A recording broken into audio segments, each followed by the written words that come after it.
자, 페이지 59페이지 납세 의무 소멸입니다.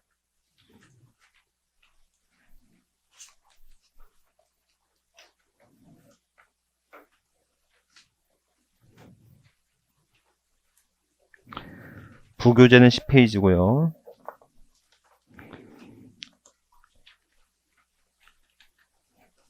부교재에 있는 분은 그냥 부교재만 보시면 돼요.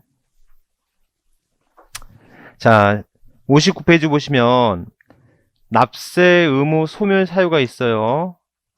납부가 있고요. 충당이 있고 부가 취소가 있고 제척기간 만료 소멸시효 완성. 다음 페이지 소멸시효 완성까지 있죠? 네. 부교재 있으신 분은 그냥 부교재만 보고 하셔도 돼요. 네. 그냥 부교재 없으신 분들은 책을 보고 하시면 돼요. 그래서 납부, 충당, 부가의 취소, 국세부가 제척기간의 만료, 국세징수권 소멸시효 완성이 있어요. 이제 그게 뭐냐는 것은 나중에 보도록 하고요. 다만 여러분들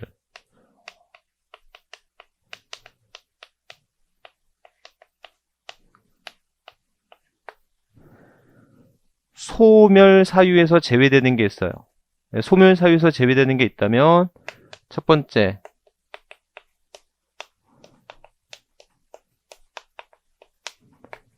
납세자의 사망이나 또는 두 번째 법인의 합병이에요. 납세자의 사망이나 법인의 합병은 납세 의무 소멸 사유가 되지 않습니다. 왜 그런지 아시겠어요? 뭐가 되죠? 승계가 돼요. 이건 포괄 승계입니다. 납세 의무 승계가 돼요. 아셨죠? 여러분들 사망이나 합병, 상속이나 이런 합병은 법률의 규정으로서 포괄 승계가 이루어집니다. 그래서 이거 하시면 되겠고, 자, 세 번째 부가의 취소는 소멸 사유지만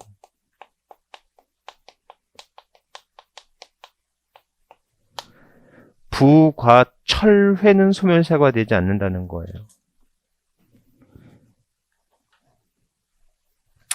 부가의 취소는 소멸 사유지만 부가의 철회는 소멸 사유가 되지 않습니다. 아셨죠? 그러면 취소는 뭐고 철회는 뭐냐? 여러분들 그 행정법에서는요. 취소하고 철회가 어떻게 다르냐면 그 행정법상에서 철회는 뭐냐면 이런 거예요. 철회의 원래 뜻은 우리가 음주 운전 적발되면 뭐가 되죠? 면허 취소가 된다고 하잖아요. 근데 여러분들 이 면허 취소란 말이 원래는 바람직하지 않아요. 왜냐면 내가 운전을 해오다가 음주운전에 적발됐어. 근데 면허 취소가 된대. 그럼 취소는 기사일에 소급해서 처음부터 면허의 효력이 없어지는 걸 말하거든요. 그럼 좀 음주운전이 적발돼서 면허가 취소가 되면 얘는 음주운전에다가 무면허까지 돼버리는 거지. 그러니까 원래는 이때는 면허 철회한다라고 해야 돼. 지금까지는 유효하고 지금부터 효력이 없는 것을 철회라고 말을 하는 거예요. 그러니까 우리가 어떤 약속이나 어떤 말을 했을 때 한 번 뱉은 말이 취소가 돼요, 안 돼요? 한 번 뱉은 말을 어떻게 취소를 해? 내가 뱉은 말을 철회하는 거지. 무슨 말인지 아셨죠? 그러니까 원래는 그 약속 취소해, 아니면 그 약속 철회할게 이렇게 표현하는 게 이제 바른 말이에요. 아셨죠? 취소와 철회가 이제 그렇게 행정법상으로 틀린데 다만 세법에서의 부과 철회는 뭐냐면 납세자한테 세금을 걷어야 되는데 납세자가 발견이 안 돼. 납세 재산이 발견이 안 되는 거야. 아셨죠? 이때는 부과를 잠시 뭐 했다가 철회를 했다가 납세자가 발견되면 지체 없이 부과를 할 수 있기 때문에 부과 철회가 됐더라도 납세무가 소멸되지는 않는다라는 거예요. 이해하셨죠? 네. 그래서 부과의 취소는 소멸사유가 돼도 부과의 철회는 소멸사유가 되지 않는다는 거다. 자, 그럼 이제 어려운 거 할게요. 자, 납세무가 뭐가 되고요? 성립이 되고요. 납세무가 뭐가 돼요? 확정이 되죠. 납세무가 뭐가 됩니다? 소멸이 됩니다. 여러분들 부동산 세법에서요. 세법은 세금과 법이거든요. 그래서 세무사나 회계사 시험에서의 세법은요, 세금 계산 문제가 주를 이뤄요. 법률의 규정보다는 세금 계산하는 게 주된 문제야. 근데 우리 공인중개사 세법은요, 세금의 계산은 한 문제야. 세금 계산하는 문제는 한 문제밖에 안 나와. 전부 다 법의 규정에 대한 문제만 나오는 거예요. 아셨죠? 그러니까 세법 그러면 막 숫자 나올 것 같아서 막 되게 그런데 그런 거 고민 안 하셔도 돼요. 아셨죠? 그래서 항상 얘기하지만 숫자가 나오는 세금 계산 문제는 답은 3번이야. 예, 그렇게만 알고 가시면 돼. 아셨죠? 그리고 법의 문제, 법을 외우는 문제가 이제 더 15문제가 이렇게 나오는 거니까 우리 세법이라고 해서 뭐 숫자에 대한 그런 어떤 어려움 그런 건 하지 않으셔도 됩니다. 아셨죠? 이렇게. 자, 어찌됐건 납세의무가 성립이 되고 이제 확정이 되고 이제 소멸이 되는 과정 중에서 자, 성립이 된 납세 의무를 이제는 세금을 12월 31일이 되면 소득세가 성립이 됐어. 12월 31일 딱 경과하는 순간 저는 이제 소득세 납세 의무가 있어요.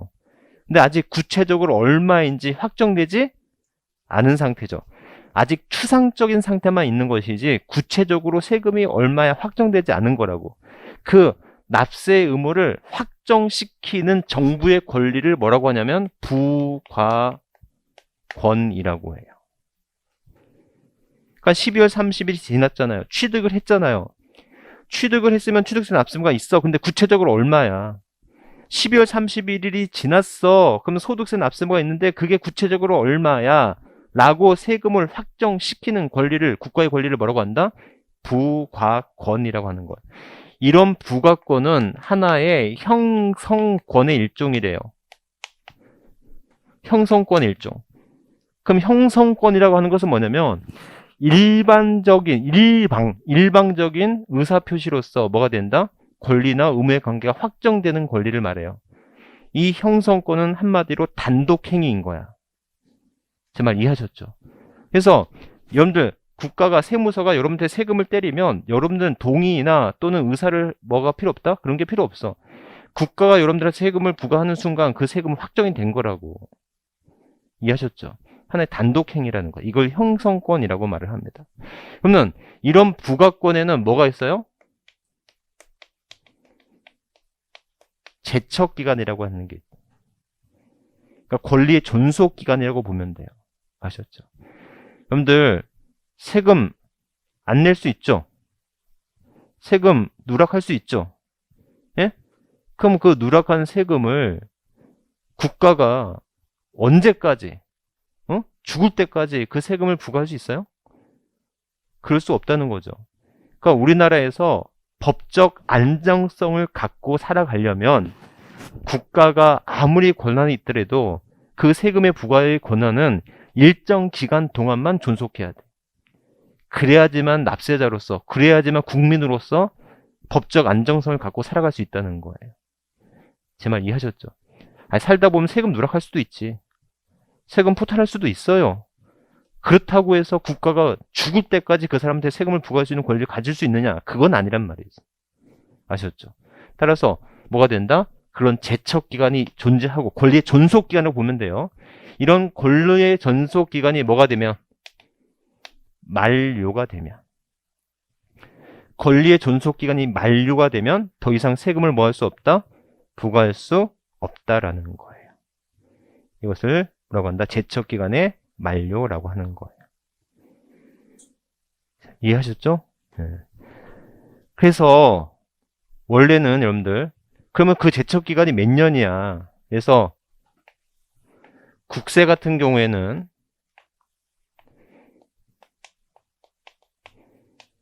일반 세목일 때는 원칙적으로 5년이에요.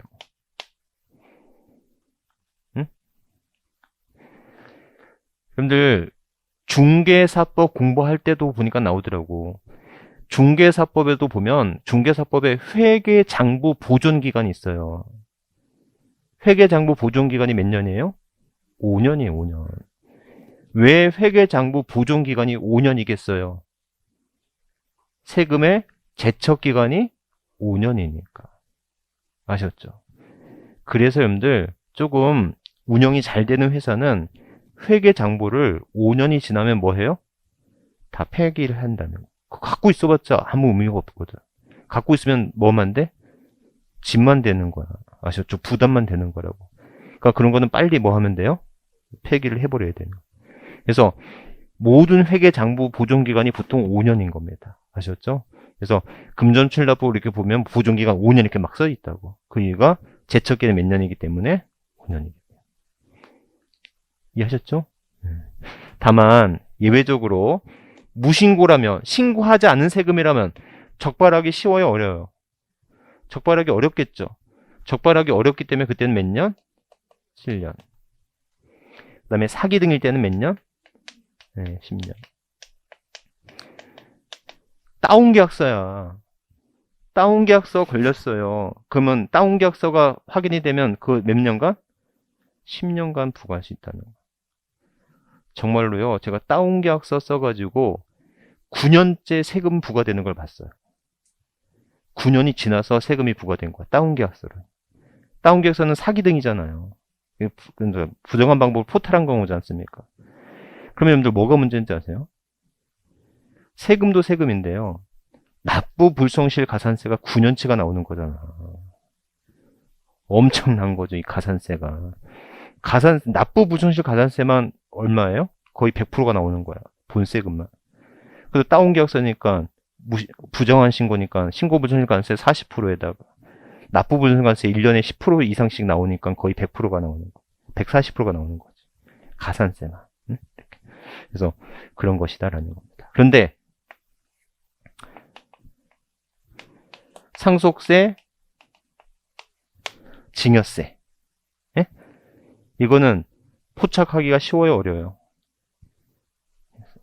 상속재산 포착하기 어렵죠. 그래서 여러분들 우리 고위공직자들 재산 공개할 때 보면 통장이나 또는 부동산은 공개가 되잖아요. 그러면 그 수십억짜리 집에 사는 사람이 그림 하나 안 걸려 있겠습니까? 응? 무슨 말인지 아시겠죠? 예. 아니, 그림으로 줘버리면, 금괴로 줘버리면, 그걸 어떻게 확인을 할 거예요? 그렇죠? 그래서 상속세나 증여세는 기본 10년으로 합니다. 한 삼성 세무조사는 최소 몇 년 이상 걸려겠지. 무신고는 몇 년? 15년. 사기 등일 때도 15년을 합니다. 아셨죠? 그랬을 때 주의, 여기에 뭘 포함하냐면 부담부 증여시 양도세를 포함한다는 거예요. 부담부 증여시 양도세. 그래서 59페이지 보면 59페이지 보시면 거기 괄호 안에 저기 날개 부분에 뭐라고 돼 있어요? 부담부 증여시 다른 소득세는 증여세 제척기간을 뭐한다? 준용한다. 이렇게 돼 있잖아요. 자, 여기서 정리 한번 더 해볼까? 여러분들 혹시라도 부담부 증여라는 말 기억나세요? 부담부 증여라고 하는 것은 대출을 끼고 주는 거예요. 전세를 끼고 주는 걸 부담부 증여라고 하죠. 만약에 시가 5억짜리라면 채무가 얼마짜리예요? 채무가 3억이야. 그러니까 보증금이 3억이 깔려있는 집을 주는 거야. 근데 보증금, 집주인 입장에서 보증금은 채무잖아요. 그 채무를 아들이 부담하는 조건이라고. 이걸 부담부 증여라고 합니다. 아셨죠? 그럼 여러분들 순수 증여분은 얼마예요? 2억이에요. 2억에 대해서 무슨 세금 내야 돼요? 증여세 내야 돼요. 아셨죠? 그러면 채무 감소분에 대해서는 얼마예요? 3억이죠. 이 3억에 대해서는 무슨 세금 내야 돼요? 왜 양도세 내야 되냐면 여러분들 자산 마이너스 부채는 뭐예요? 자본. 얘는 순자산이에요. 아셨죠? 여러분들 내 순자산이 늘어나는 방식은요. 네? 순자산이 늘어나는 방식은 아버지 입장에서 봐요.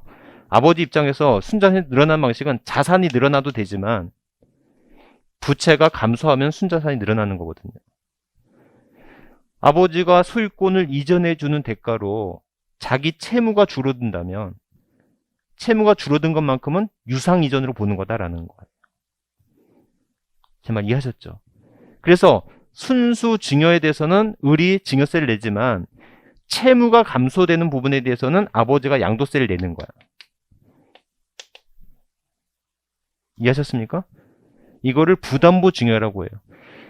이 부담부 증여가 왜 좋냐면 증여세를 한꺼번에 내고 양도세를 한꺼번에 내는 것보다 반반 쪼개서 증여세, 반은 양도세 이렇게 내면 누진세 부담이 줄어든다는 거야.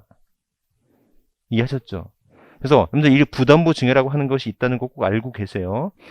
자, 그러면 여러분들 아까 뭐 했냐면 신고 기한을 보면 아까 증여세 신고 기한이 언제였죠? 증여일이 속하는 달의 말부터 3개월이었죠. 아까 양도세 예정신고 납부는 양도일이 속하는 달의 말부터 2개월이었던 거 기억나세요? 맞죠? 그래서 원래 양도세는 2개월인데 부담부 증여로 인한 양도세만큼은 이거는 3개월로 가는 겁니다. 이해하셨죠? 아까 양도세 예정신고가 몇 개월이었어요? 2개월이었는데 부담부 증여로 인한 경우 양도세만큼 몇 개월로 한다? 3개월. 이게. 그 다음에 제척기간이 몇 년이었어요? 상속증여세는 10년, 15년, 15년이죠. 예? 그러면 양도세 제척기간은 몇 년이에요? 원래는 5년, 7년, 10년 아닙니까? 이해하셨어요? 그런데 부담부 증여로 인한 양도세만큼은 제척기간을 증여세 제척기간과 같이 간다는.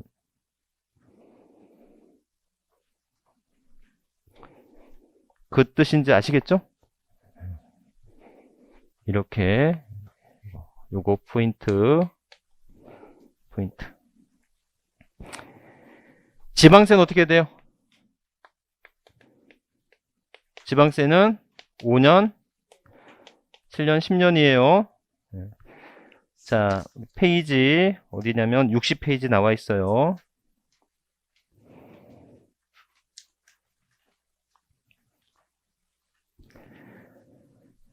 페이지 60페이지에 니은, 디귿, 니을 묶어두세요.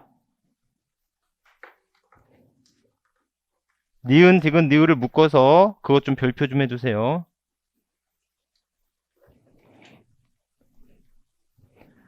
자, 여기요. 부교재는 다 돼 있으니까 부교재만 보시면 돼. 부교재 있는 사람은. 자, 만약에 니은, 디귿, 니을이 뭐냐면 자, 취득세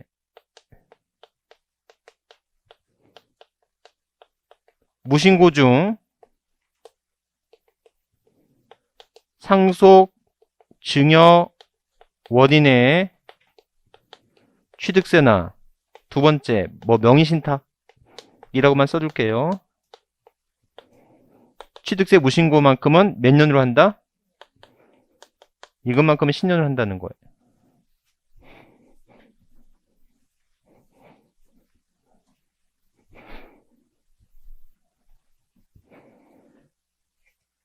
정리. 여기 보세요.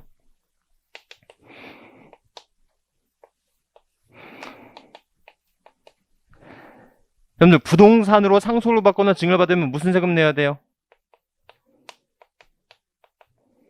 상속세, 증여세 내야 되겠죠. 또 뭐도 내야 됩니까? 취득세도 내야 되겠죠. 맞죠? 그러면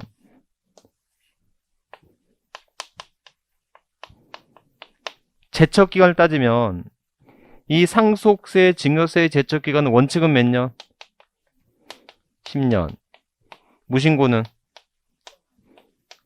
사기 등일 때도 15년 맞죠? 그런데 상속이나 증여를 원인으로 하는 취득세 무신고만큼은 몇 년이다? 원칙은 5년. 무신고는 원래는 7년. 사기 등일 때는 10년 이나 상속 증여를 원인으로 한 취득세 무신고만큼은 7년이 아니라 10년으로 하겠다라는 거. 아셨죠? 교환을 원인으로 취득세 무신고 몇 년? 교환의 원인으로 한 취득세 무신고는 7년. 상속이나 증여를 원인으로 한 취득세 무신고만큼은 10년. 명의신탁 해지를 원인으로 취득세 무신고는 10년. 이해하셨죠? 요거 왜 안 나오는지 모르겠습니다. 꼭 너무나 중요해요. 제척기간.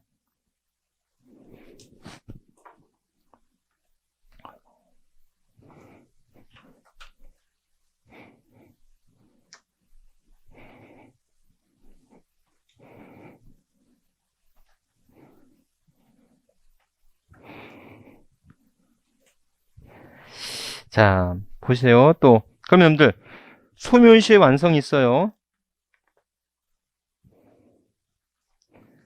소멸시 완성. 자, 이제 세금을 부과했어. 세금을 부과했으면 이제 뭐가 되겠어요? 확정이 되겠죠. 확정이 되면 뭘 해요? 납부를 하게끔 해야 될 거 아닙니까? 그러한 권리를 뭐라고 한다? 징수권이라 하고. 이런 징수권은 청구권의 일종인 거예요. 이런 징수권에는 무슨 제도가 있냐면 소멸시효라고 하는 제도가 있어요. 그래서 이런 소멸시효 제도가 뭐가 되면 완성이 되면 소멸시효 제도가 완성이 되면 더 이상 청구권을 행사할 수가 없는 거예요. 그럼들 이 소멸시효 완성이란 소멸시효 제도라고 하는 것은 진실이 중요하지 않아. 진실보다는 사실이 더 앞서는 거야. 무슨 말인가 하면 채권 채무가 있어 없어의 진실 관계는 중요치 않다니까. 그렇다 손치더라도 너가 채권자라 할지라도 그 채권의 권리를 일정 기간 동안 행사하지 않으면 청구하지 않은 오래된 사실이 더 중요한 거야. 당신이 채권자였으면 뭐 했어야 돼? 돈 달라고 계속 이야기를 했어야 된다고. 당신이 채권자임에도 불구하고 돈 달라는 소리를 일정 기간 동안 안 했어. 권리 불행사가 오래되었다면 그 오래된 사실이 중요한 거야. 권리를 행사하지 않은 사실. 아셨죠? 그러니까 친구한테 돈을 빌려줬어. 가끔씩 뭐 해야 돼요? 돈 달라고 해야 된다고. 제 말 이해하셨죠? 소멸시효가 완성이 되면 법적으로 받을 길이 없는 거. 이게 소멸시효라고 하는 제도고. 그럼 얼마만큼 계속돼야 돼? 라고 한다면 국세의 경우에는 5억 미만이면 5년이고요. 5억 이상이면 10년이에요. 응? 지방세의 경우에는 5천이에요.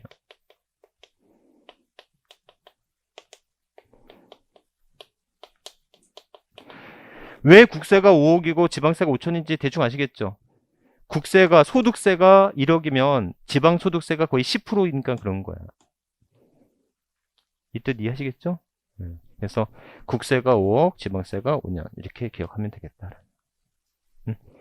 그래서 이 정도. 그런데 여러분들 이 소멸시효 완성에는요 장애가 있을 수 있어요.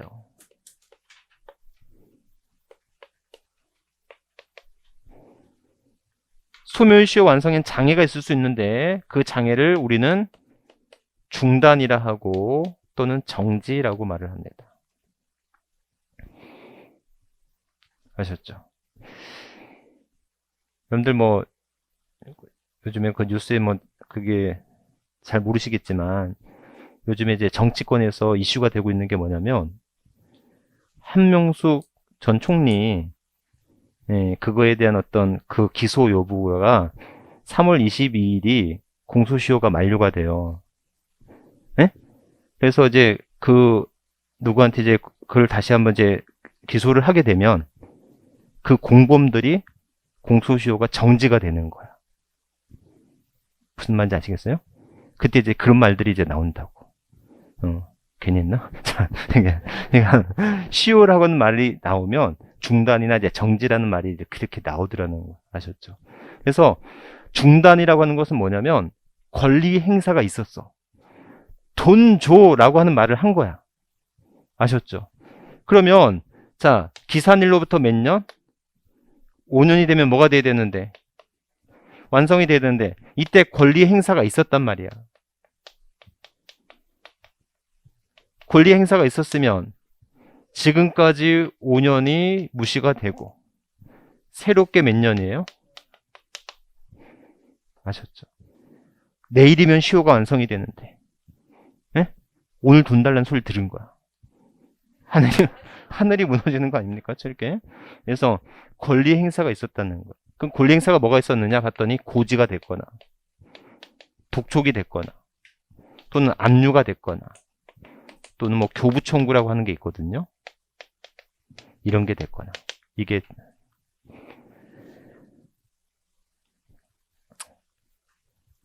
며칠 전에 이제 전화가 왔었어요. 제 거래처였고 제 골프 연습장 골프존을 하던 사장님이었거든요. 근데 그때 이제 사업이 안 되면서 부가세를 안 내고 부가세를 안 낸 게 아니라 못 내고 그분은 좀 어디서 주워 들었는지 5년이 되길 기다린 거야. 5년이 되기를 기다려고 해서 진짜 이제 그분이 사업을 폐업한 지가 벌써 5년이 됐더라고. 5년이 된 거까지는 좋은데 재산 딸랑 하나 있는 그 중고 자동차 하나에 그 세금이 압류가 돼 있었던 거예요. 무슨 말인지 아시겠죠? 그러니까 이 사람은 그냥 이 사장님은 그냥 아무 의미 없이 5년을 버티고 버텼던 거지. 이전 늘어났고 압류가 돼 있는 상태에서는 소멸시효가 뭐가 된다? 중단이 돼. 무슨 말인지 아셨죠? 그럼들 결론적으로 이런 말 하면 좀 그렇지만 5년을 기다리고 싶으면 내 재산이 하나도 없어야 돼. 아셨죠? 보험금 이런 거 다 해지하고 통장도 다 해지해야 돼. 아셨죠? 그래야지 5년이 기간이 진행이 되는 거지. 고지가 되거나 압류가 되거나. 그 다음에 5년이 됐다고 해서 무조건 되는 게 아니고 고지를 독촉을 받았어. 독촉을 받았으면 그때부터 다시 또 5년이라는 거지. 아셨죠? 그러니까 시효 완성되는 게 쉬운 일은 또 아니더라는 거지. 그러니까 완전 무일푼이 돼야 돼. 완전 무일푼.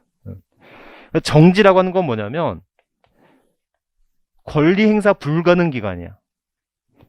분납을 해줬어. 분납 기간이야. 징수 유예를 해줬어. 징수 유예를 해줬는데 그 기간 동안에 고지할 수 있어요? 없어요? 징수를 유예해줬으면 그때 당시에는 고지를 못 하잖아요. 그러니까는 이 기간 동안엔 권리 행사가 불가능해. 권리 행사 불능이야. 불가능. 무슨 말인지 알겠죠? 그러면 아니 5년의 기간을 두는 것도 억울한데 그 5년의 기간 동안 내가 권리 행사를 할 수가 없었던 기간이야. 근데 그 기간까지 5년을 다 포함한다면 이건 채권자한테 너무 가혹하거든. 아셨죠? 그러니까 이 기간 동안 정지를 시켜두는 거지. 정지가 되면 그만큼 뭐가 되겠어요? 길어지는 거라고. 아셨죠? 이렇게. 그래서 뉴스 보다 보면 이번에 기소가 되면 공범들은 뭐 공소시효가 정지가 된다라고 하는 것은 결국 이런 뜻이라는 것이지.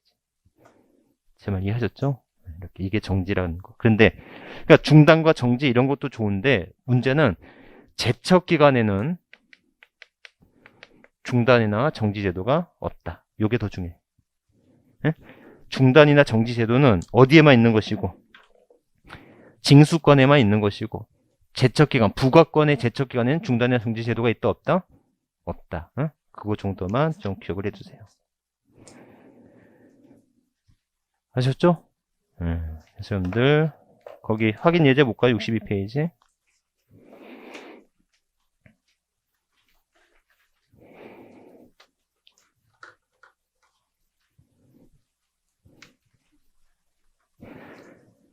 자, 양도세를 포탈하는 경우 부정한 행위로 주택 양도세 포탈했대요. 몇 년? 예? 몇 년? 10년이죠? 이게 부담부 증여에 따른 양도세 포탈이었다면 그때는 15년이었겠지. 이해하셨죠? 네. 납세 의무가 소멸되는 것은 모두 몇 개인가? 납부 충당. 맞죠?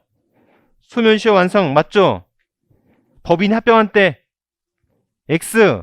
합병이나 사망은 소멸시효가 되지 않는다. 제척기간 만료. 맞죠?